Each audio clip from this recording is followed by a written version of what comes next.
Well, a very good morning. It is my honor to welcome you to the Heritage Foundation and to the 2025 BC Lee Lecture.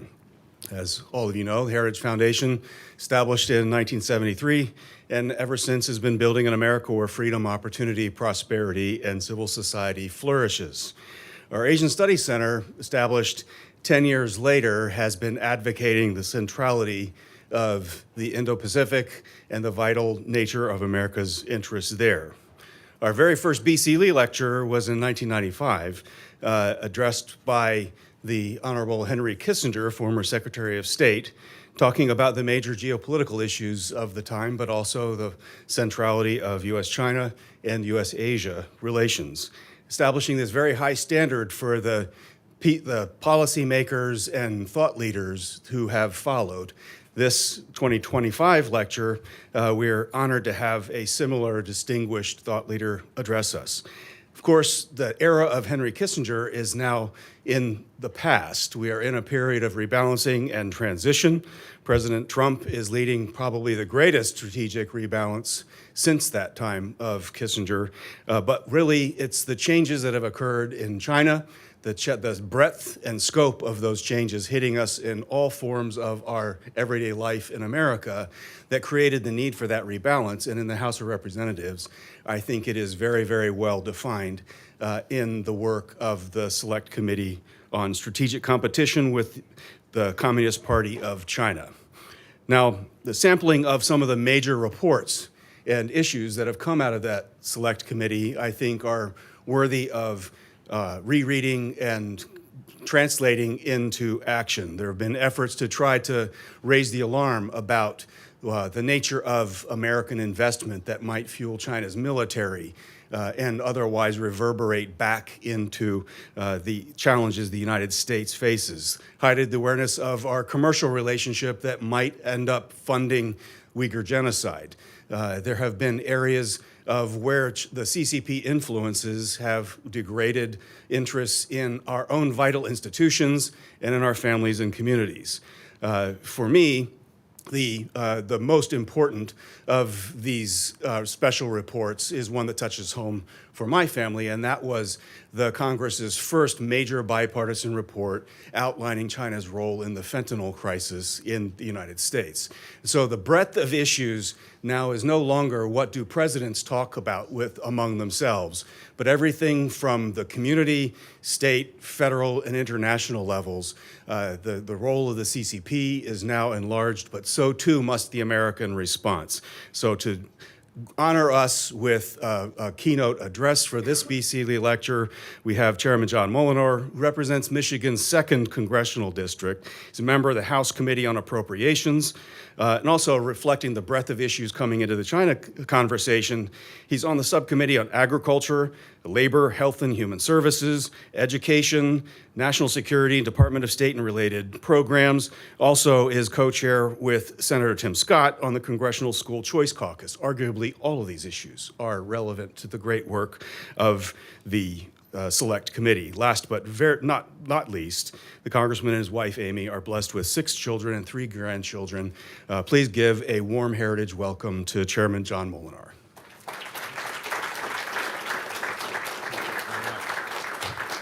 Well, thank you, Heritage, and thank you, Steve Yates, for that very kind introduction. I think this may be the only time in history that you hear Kissinger and Moolenaar in the same kind of venue, but very kind of you to mention that.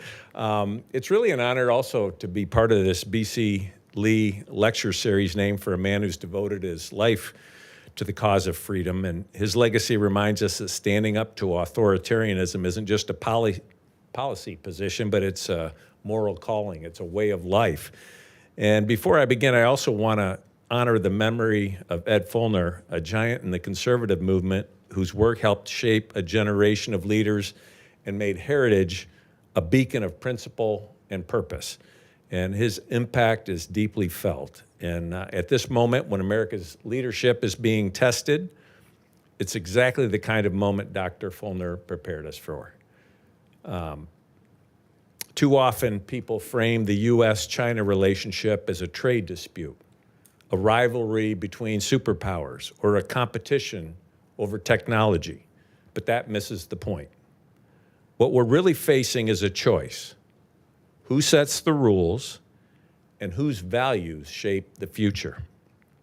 This isn't just a question of policy, it's a question of principle. Will it be the Chinese Communist Party, an authoritarian regime that censors thought, silences dissent, and violates human dignity? Or will it be a free America, leading with strength, clarity, and resolve?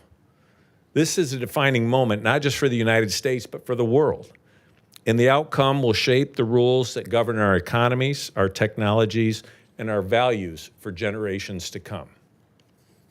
For years, Washington told itself that China would liberalize as it got richer. That turned out to be a fantasy. In the last 30 years, we welcomed China into the global trading system. In the last 10, Xi Jinping consolidated total power. And in just the last few years, we've seen the no-limits partnership with Russia, open military support for the Kremlin's war machine, and new threats against Taiwan.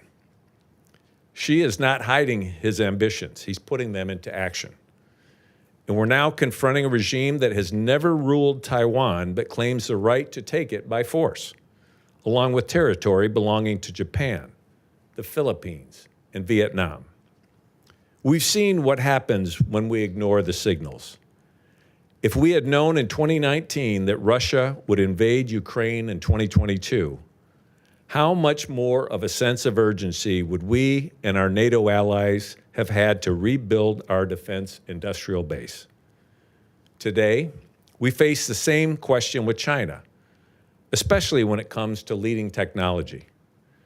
If the worst should occur, we never want to look back on an American military defeat enabled by PRC AI advances that were built on the back of American technology, like the H-20 advanced chip that far exceeded what China could have otherwise produced.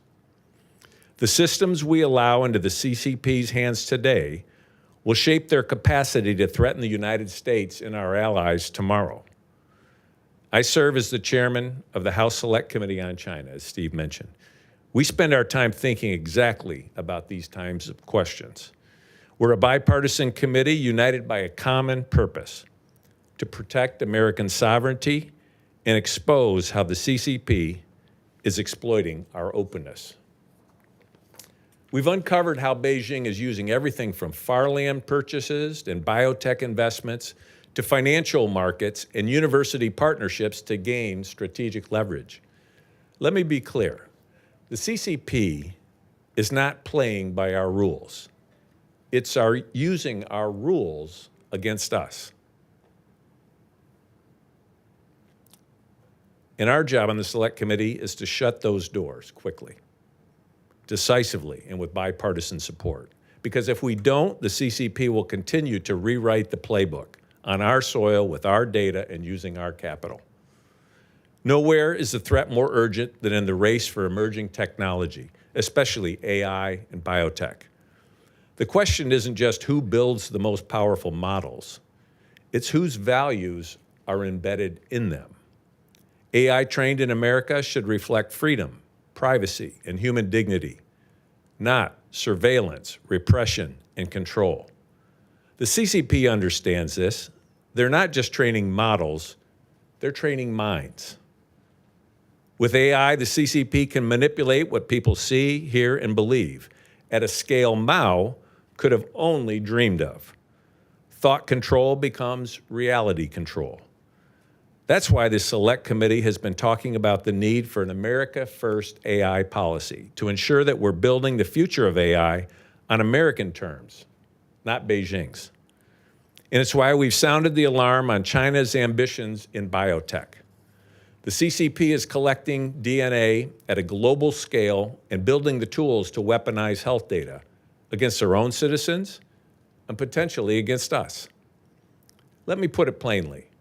We cannot let a regime that denies human dignity write the code that governs human lives.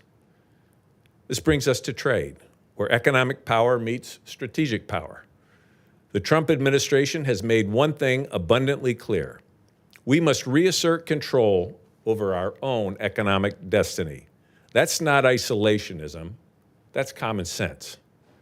The Chip Security Act, outbound investment restrictions, stronger export controls, those aren't closing ourselves off. They're about ensuring America isn't subsidizing or facilitating our own decline. The CCP is using American capital to fund aircraft carriers, fighter jets, and AI systems that target our allies and threaten our freedoms. Take the example of cattle, a Chinese battery giant with ties to the CCP.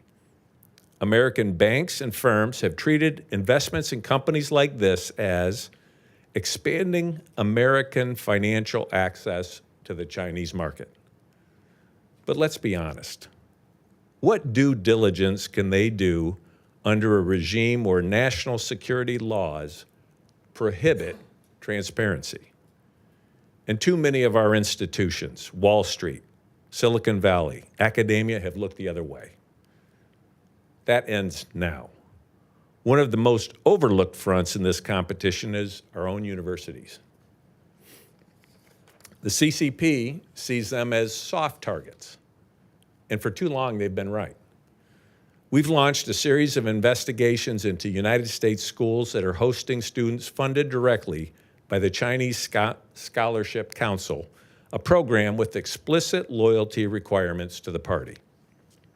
Taxpayer-funded research should never fuel the CCP's military rise or surveillance state. This isn't about targeting individuals based on ethnicity. It's about protecting our national security through transparency, accountability, and common sense. We respect the Chinese people and welcome international collaboration. But we cannot ignore the CCP's efforts to exploit our openness for strategic gain. Xi Jinping says China wants global cooperation, while at the same time buying Russian energy, shipping drone parts to Moscow, and undermining international sanctions. He claims the CCP abides by host country and international laws, yet takes Americans hostage, refuses to allow a TikTok divestment in violation of the US law, steals American IP, and imports its oppression onto our soil. This is not a partner for global peace. It's a regime exporting control, repression, and coercion. And the contrast couldn't be clearer.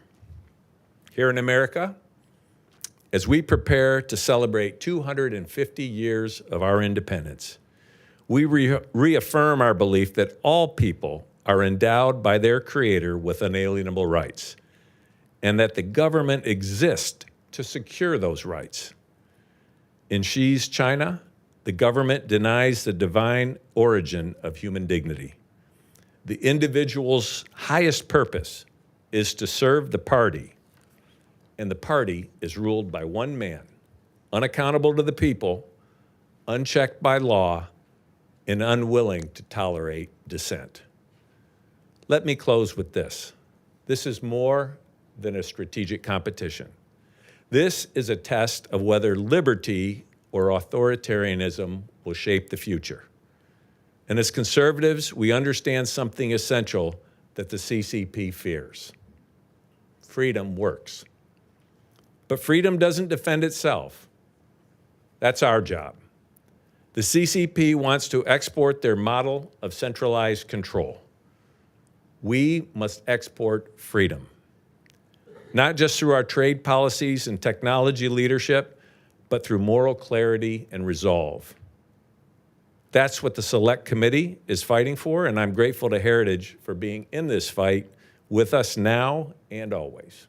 Thank you.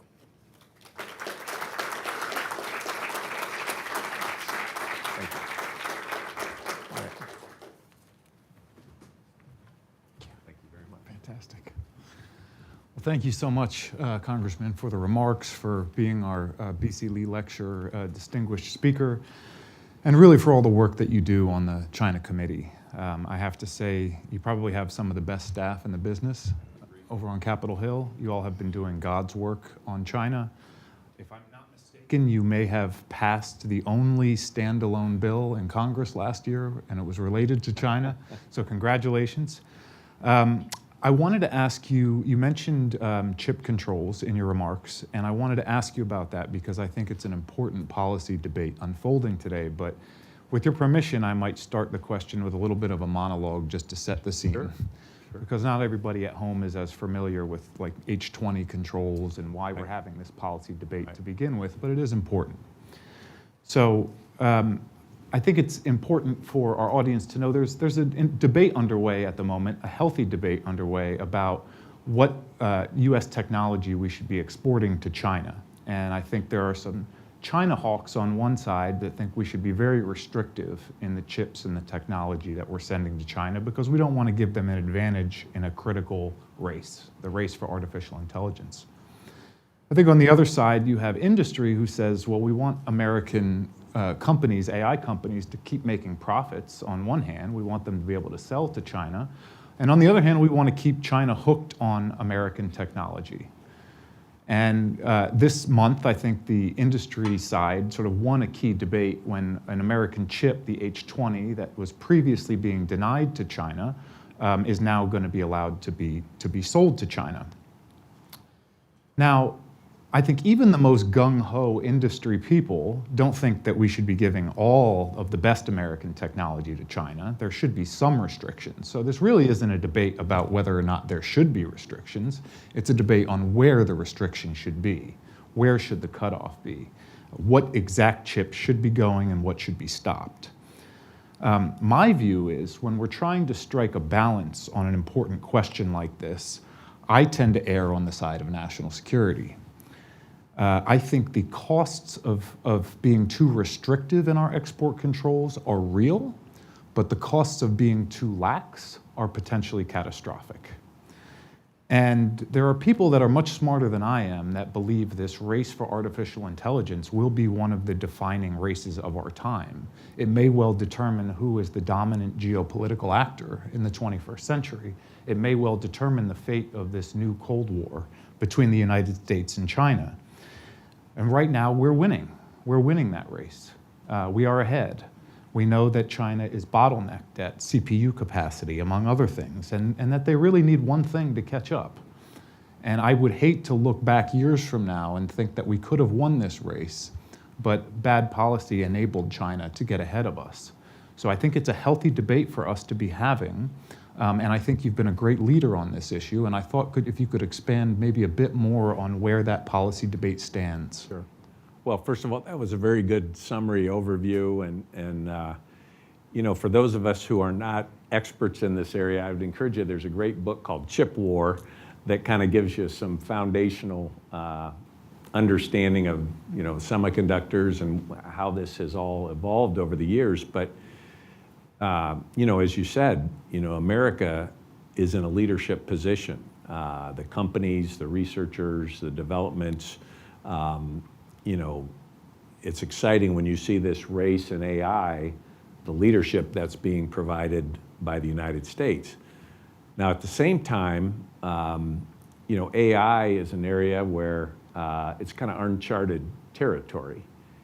And of course, there are, you know, civilian applications, commercial applications, or also military applications. And, you know, my goal and our committee's goal is we want to see America continue to be the leader in that, but not give our adversaries a leg up. And when you look at China, you know, they are aggressively trying to compete in this arena. They're a little behind us. But you know, the question is, how restrictive do you get when it comes to the chips and, you know, technologies going to someone who could use them against our own men and women in our military? And I would err on the side, like you, that we need to make sure we support national security first. But at the same time, you want to let America lead with sort of the backbone technology and set the rules of the road, if you will, because there's a real benefit to our country.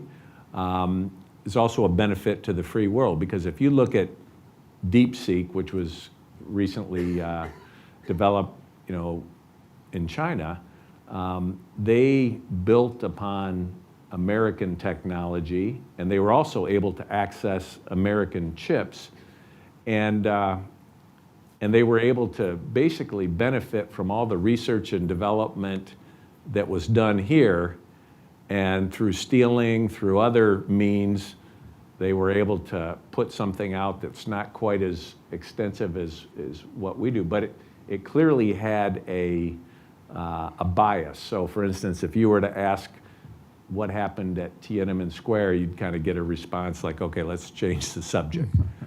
So you see there are very different worldviews at stake here. So we've proposed a number of things. One is an America First AI policy that would allow our companies to export American technology, but not our best technology, and just at a level that is ahead of where China is, for instance, but not at the highest levels of what America can do. So it recognizes the value. In this case, when you talked about NVIDIA, the H20 chips, they aren't the highest end chips, but they're vastly better than what China was able to do. And so there's a value for them, but it simply doesn't allow them to catch up and to move ahead. So that being kind of the framework that we want to allow American businesses to sell their products, not their best technology that would enable an adversary to unfortunately use them in a way that disadvantages us in a national security. Makes sense to me. The other thing, just a companion to that, is, we have some legislation on the Chip Security Act. Often chips are sold to one country and they appear in China.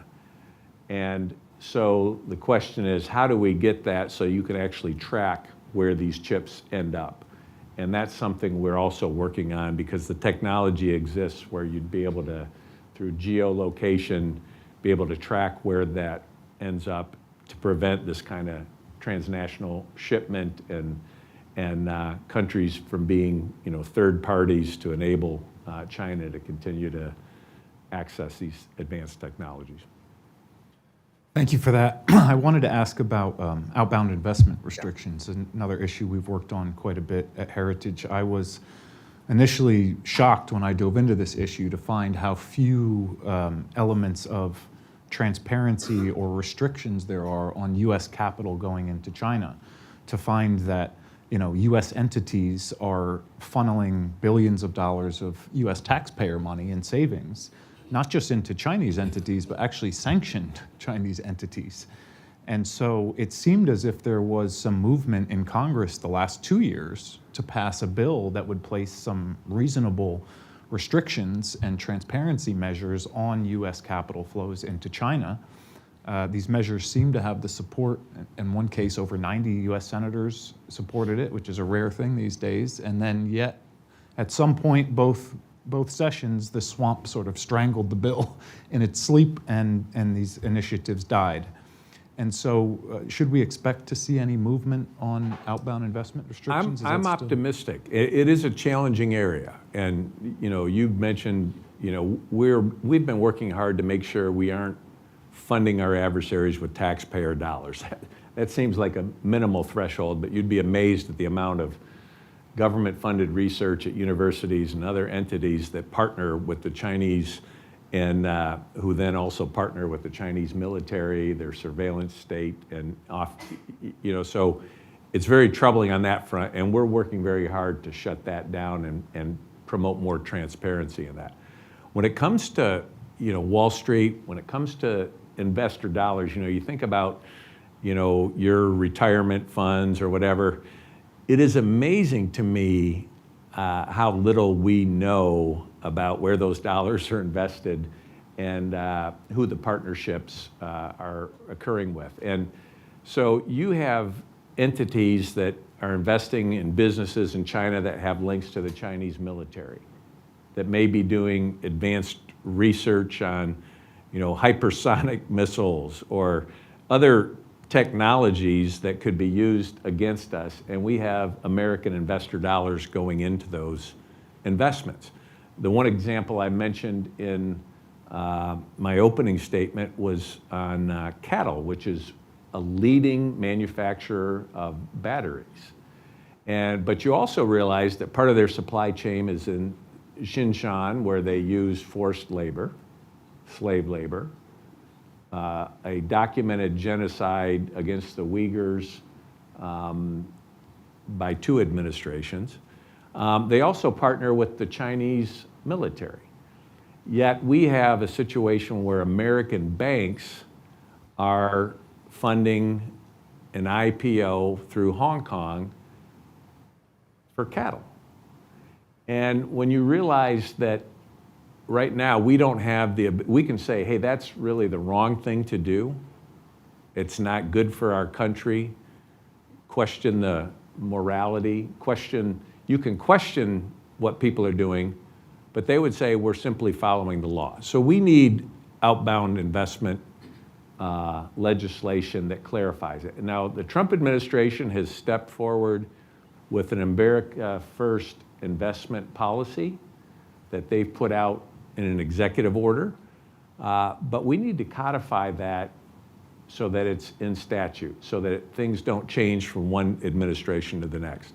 I think it's important that our private sector thrive and sell wherever they can sell their products, but let's do it in a framework that works in our national interests, not funding our adversaries' military advancement at our expense. And so that's our goal. I feel that there's been legislation that's been introduced both on the House and the Senate side, and I'm optimistic we'll move that forward. That's great. The China challenge spans so many different fault lines, from land use, farmland purchases of China here. We've got espionage concerns. We've got the TikTok issue, of course. We've got Chinese lobbying, both here in Washington and in state capitals. We had the spy balloon a few years ago. What do you anticipate tackling? Which of these challenges might be right with the fentanyl crisis, which I have to make note of, which is now killing on the order of 100,000 Americans per year, and the precursors of which are coming from China, which we also learned is incentivizing Chinese companies to export some of those precursors. So of this span of issues that we confront, what might we tackle in Congress this year? What do you hope to see the administration get at? What's the agenda look like for 2025? Boy, it's multiple fronts. We talked about the outbound investment. One other thing I just want to mention, because this kind of gives you a framework for the whole discussion we're having, is China passed in 2017 a national security law that does a couple of things. One is it forces basically any Chinese national to comply with whatever the CCP requests that they do, or they are in violation of the national security law. And that doesn't mean just in China, it means anywhere in the world. So you realize any Chinese national has that leverage on them no matter where they are. What does that mean in the financial world? So imagine you're a company trying to understand if the investment you're going to make with a Chinese entity partners with their military. It would actually be against their Chinese national security law to give you that information. So basically, our investors are going in blind in this, and the Chinese will say, no worries here, we don't partner with this. And if they accept that at face value, first of all, they're naive. But secondly, they have no way of getting actual transparent information. So we're going to fight hard for that. Research, joint institutes, many of whom were partnering with the Chinese military and fostering research that was beneficial to them. So we're working hard to put together a framework that says, here's how we do research in the United States, and here's how we're going to protect taxpayer dollars from benefiting our foremost adversaries. So that'll be another big item. Fantastic. We love to leave time for audience questions here. I think we've got a little over 15 minutes. Do we have someone with the mic? Okay. Why don't you hit the back first?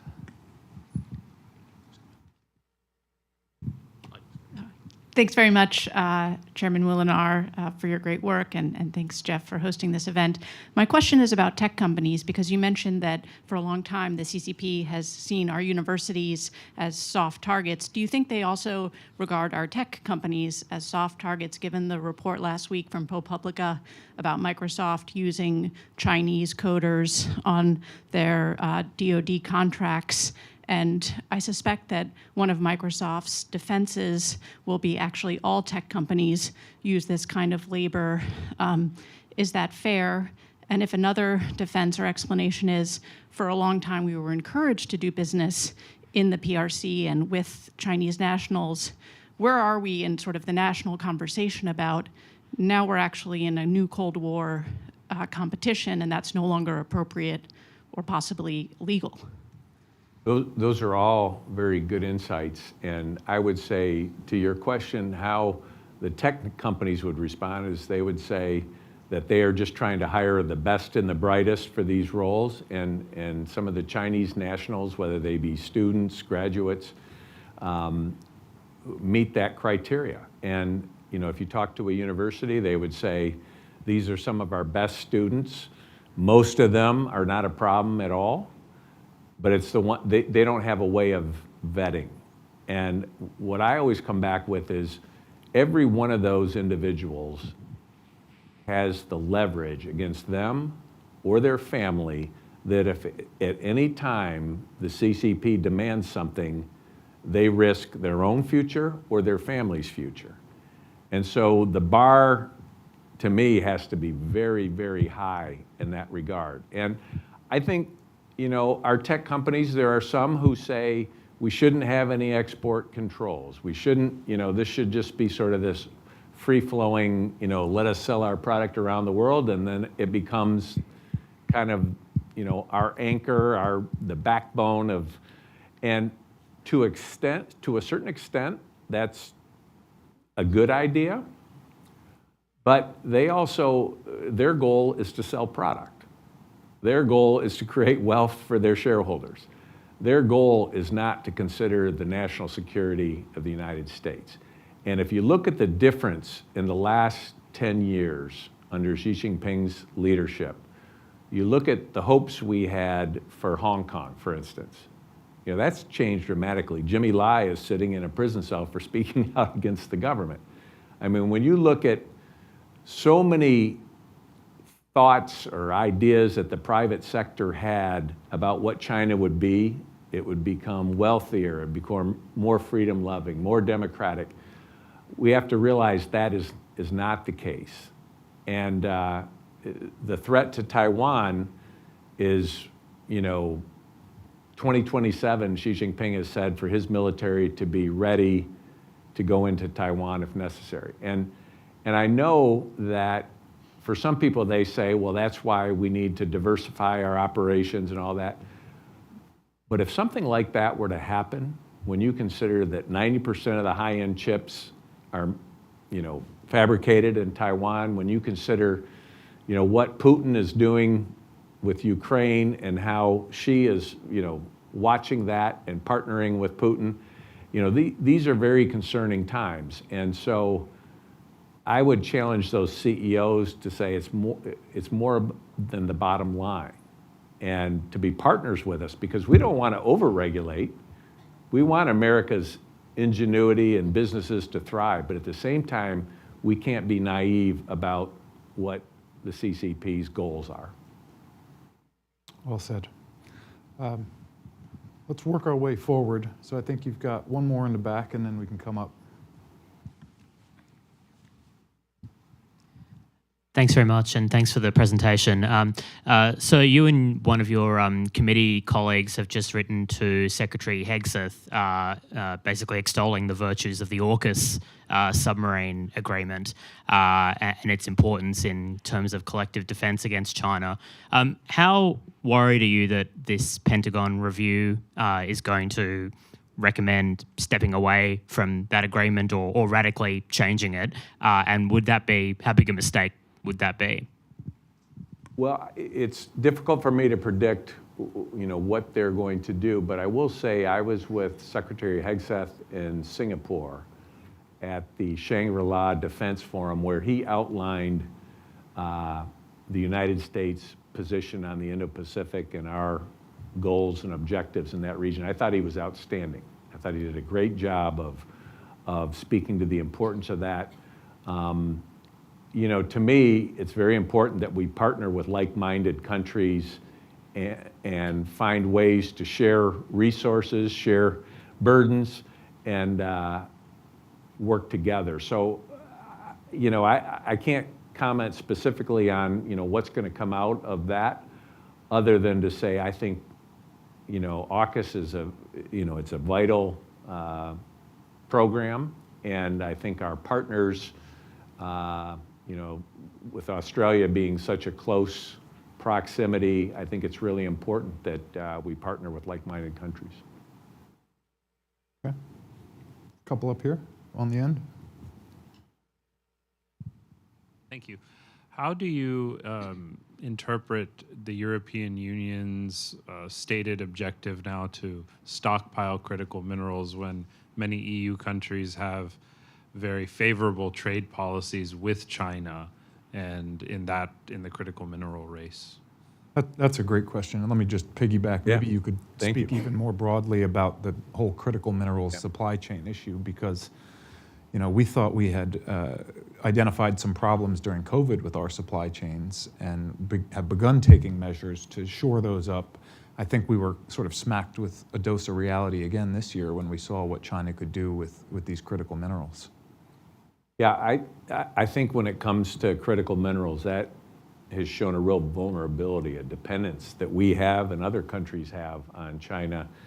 I give them credit that they had the foresight of, investing in this, mining, extraction, doing this around the world, processing, and at the same time, the United States was getting out of this business. And I think strategically that has become a huge vulnerability for us. It's funny, I studied chemistry, and I look at, these minerals and the things that are so strategic now. When I was studying chemistry, I'd never even heard of this stuff. Germanium, gallium, graphite, I knew, pencils or but it's quite something to see how our supply chains for our best technologies are dependent. So I have not specifically know the EU's strategy, but I will say this. I think there is a disconnect in the EU with China. I still remember watching Macron. One day he gave a speech on how there was this existential threat to Europe with Russia and Ukraine, and how at some point they may have to have French soldiers in fighting with Ukrainians. I mean, he made this very strong statement. And then, like less than a week later, he was in China trying to build a tighter relationship with Xi Jinping. And, I'm thinking, where's the disconnect? If it wasn't for China, Russia would not have the resources to fight this war. And, so to me, that illustrated some of the blindness there. I will say we have been working with the Netherlands. They have technologies, lithography, different things that they've been very cooperative, trying to make sure that the best technologies don't get into China's hands. Other countries are partnering with us more on this area, and I think we need to do more. But in the area of critical minerals, we need to find like-minded countries that we can work with. I think we need to keep developing our own capacity here in the United States. I was pleased to see the announcement a couple weeks ago. And this is something where we should have never fallen behind in this arena.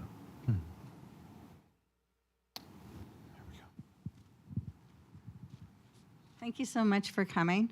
My question is, how much of a problem do you think regular financial instruments by investors and investment firms, for example, CDs are. My understanding is there's a wall so that China can't have the information of the individual investors. It's just the firm, but they're still getting the money from it. So do you think that's a problem? Well, I think, I would never underestimate China's ability or interest in surveillance and hacking and gaining access to information they can use for leverage. The two things that you hear a lot about, Bolt Typhoon and Salt Typhoon. Bolt Typhoon, where they put malware on our infrastructure, not for the standpoint of an immediate thing, but something that could be done in the future. Salt Typhoon, where they're listening in at the highest levels of government. One of the reasons I became an advocate for a divestiture from TikTok was because, you got the CEO of TikTok saying, well, we would never allow, China to access America's data, right? That was his statement before the committee. So what he's really saying is, I will go to prison if the CCP demands this information. I will go to prison to protect Americans' data. I don't have that confidence in. So I think the answer is, without knowing all the specific technologies or the vulnerabilities, but with the intent, I have no idea, or have no doubt that China will try and leverage data, information any way they can. I would just say we share your concerns about TikTok. It's an issue we've worked on for years, and we really, truly hope to see either a true sale to an American company, which is in all of our interests, or a complete ban of TikTok from operating in the US. But the current status quo is frankly unacceptable. Cannot have the CCP having access to the phones of 100 million plus Americans, and certainly not American children. I think we have time for one, potentially two more. We have a question here. Thank you. Thank you, Congressman, for your bipartisan principled leadership on this issue. My question is really, besides the CCP's increasing suppression against the Chinese, of course, the genocide, the Uyghur region, and criminalizing even the tithes and offering of the church. This month alone, they sentenced at least 15 church leaders up to 15 years imprisonment for just the tithing and offering in the church. But my real concern is, the question is on the transnational repression. You have touched on this issue, and Steve mentioned a little bit. The CCP has been penetrating very deep in our society, in the free world here. The overseas police station, the kind of penetrating in our academic institutions. Their Confucius Institute are still operating in many universities. And many Chinese students live in fear. They're being watched and monitored. And now, as you mentioned, they're mandated to be spies, basically against their students. I know there are 2 House bills introduced on the counter the Transnational Repression Acts. How likely now this bill will be passed in the Senate, and how? Just want to let you know. Try to understand your sentiment. Yeah. You had mentioned on the onset, the one bill that went all the way through as a standalone bill. The Senate has different rules, and so they usually have to get to their threshold of bipartisan support before they can get through passing bills, and so it's a slower process. So a number of things we try and include in different pieces of legislation that we know will pass, both chambers.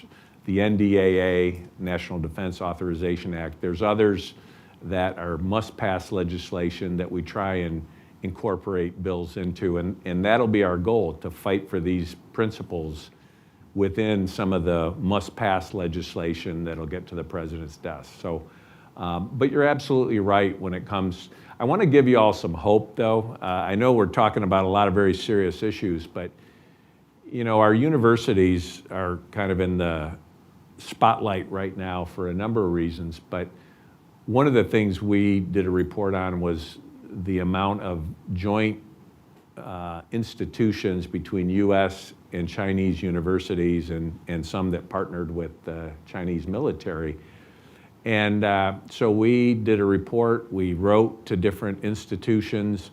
I just want you to know, California, Berkeley, Georgia Tech, University of Michigan, all these research institutions have now discontinued those joint programs, and more are following suit. So I want to credit those universities that are taking this very seriously.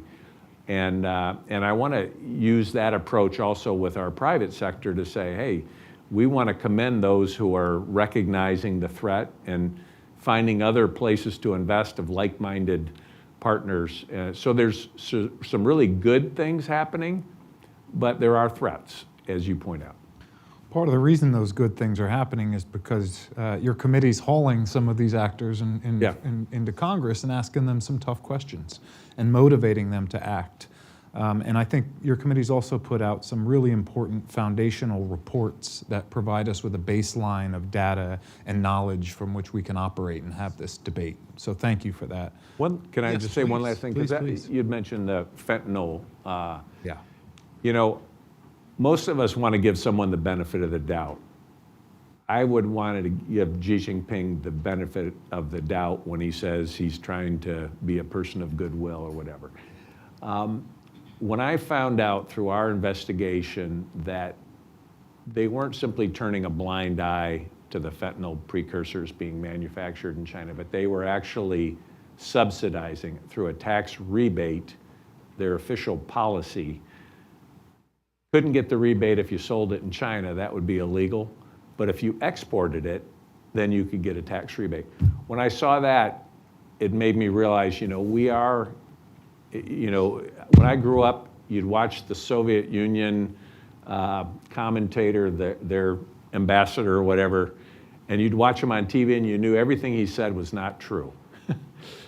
And unfortunately, we have a situation with China where they are saying one thing and doing another.